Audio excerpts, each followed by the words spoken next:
Hello, কেমন আছেন আপনারা সবাই? তো আজকের এই ভিডিওতে আমি আপনাদেরকে বানিয়ে দেখাবো একদম দোকানের মতন মোগলাই পরোটা।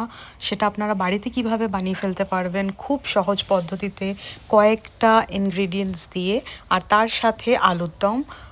আলুর দমের ভিডিওটা আমি আলাদা করে আপলোড করব। এই ভিডিওটাতে আপনাদেরকে দেখাচ্ছি, চলুন, যে মোগলাইটা কিভাবে বানাচ্ছি।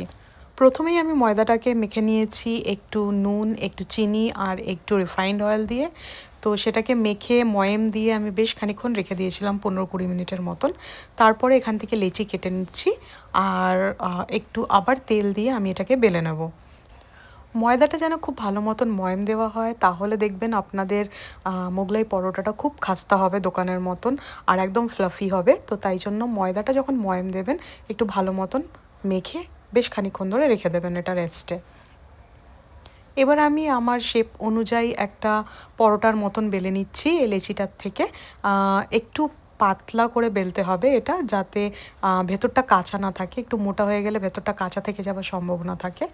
এবার আমি ভেতরে ডিমের স্টাফিংটা বানিয়ে নিচ্ছি। এর জন্য আমাদের লাগবে হচ্ছে ডিম, ভীষণ মিহি করে কেটে রাখা পেঁয়াজ, একটু আদা বাটা, একটু রসুন বাটা আর একটু কাঁচা লঙ্কা কুচি। তো আমি আদা বাটা রসুন বাটা দিইনি, এখানে একটু গ্রেট করে নিয়েছি, আপনারাও চাইলে সেরকমভাবে করে নিতে পারেন।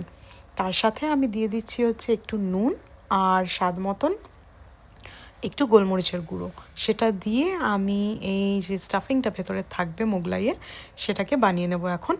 আর দেখুন, এটা অনেক সময় হয় যে এই ভেতরে স্টাফিংটা না, যেহেতু ডিম থাকে, খুব পাতলা হয়ে যায় আর সেই পরোটার ভেতর থেকে এটা বেরিয়ে চলে আসে।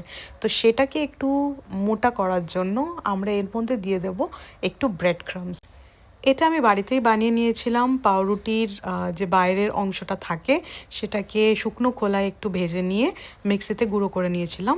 এভাবে আমি এটা ব্রেড ক্রাম্বস তৈরি করে রেখেছি। এবার দেখুন, এটা দেওয়াতে আমাদের যে মিক্সচারটা সেটা কতটা থকথকে হয়ে গেছে, একটু সেমি লিকুইড টাইপের হয়ে গেছে। তো এটাকে এবার আমি পরোটার মধ্যে দিয়ে ভালো মতন চতুর্দিক করে স্প্রেড করে দেবো, যাতে কোনো দিকটা খালি না থাকে পরোটার, আর ইকুয়ালি স্প্রেড হয়ে যায় ভেতরটা। তো এইভাবে এটাকে আমি দিয়ে তারপরে চারপাশ যে আছে এই পরোটার সেটাকে মুড়িয়ে দেব। কোনাগুলোকে একটু ভালো মতন চেপে দেব, যাতে এটা ভালো মতন বসে যায় ভেতরের মিক্সচারটা। আর কিছু করার দরকার নেই। এইভাবে দেখুন, আপনারা চারটে দিক এরমভাবে মুড়িয়ে দেবেন। আর পাতলা করে বেলতে বলেছিলাম এই জন্যই পরোটাটা, যাতে এই জায়গাগুলো ভীষণ মোটা না থাকে আর ভাজার সময় কাঁচা না থাকে। আমার পরোটাটা বানানো হয়ে গেছে, আপনারা আমাকে নিশ্চয়ই জানাবেন যেটা কেমন লাগছে আপনাদের দেখতে। যাই হোক, তেলে এবার আমি এটাকে ভাজবার জন্য দিয়ে দিলাম। তেলটা মিডিয়াম ফ্লেমে করা আছে। হাই ফ্লেমে থাকলে এটা পুড়ে যাওয়ার সম্ভাবনা থাকে, তো তাই জন্য মিডিয়াম ফ্লেম করে আমি দু সাইডটাকেই লাল লাল করে ভেজে নেব। কলকাতার বিখ্যাত অনাদি কেবিনের মোগলাই আপনারা কারা কারা খেয়েছেন আমাকে নিশ্চয়ই জানাবেন কমেন্টে।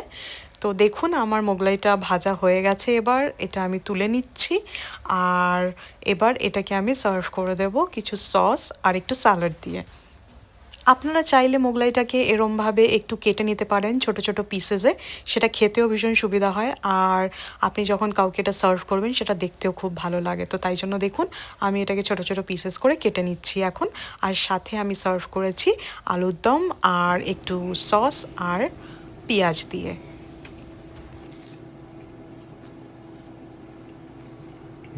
কেমন আছে? দারুণ, বেশ ফ্লাফি আর সফট। আলুটা খেয়ে দেখো। দারুণ হয়েছে এটা।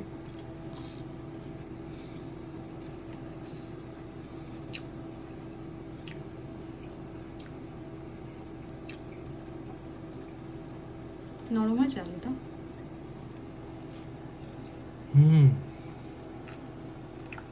আলু দিয়ে আরো ভালো লাগছে।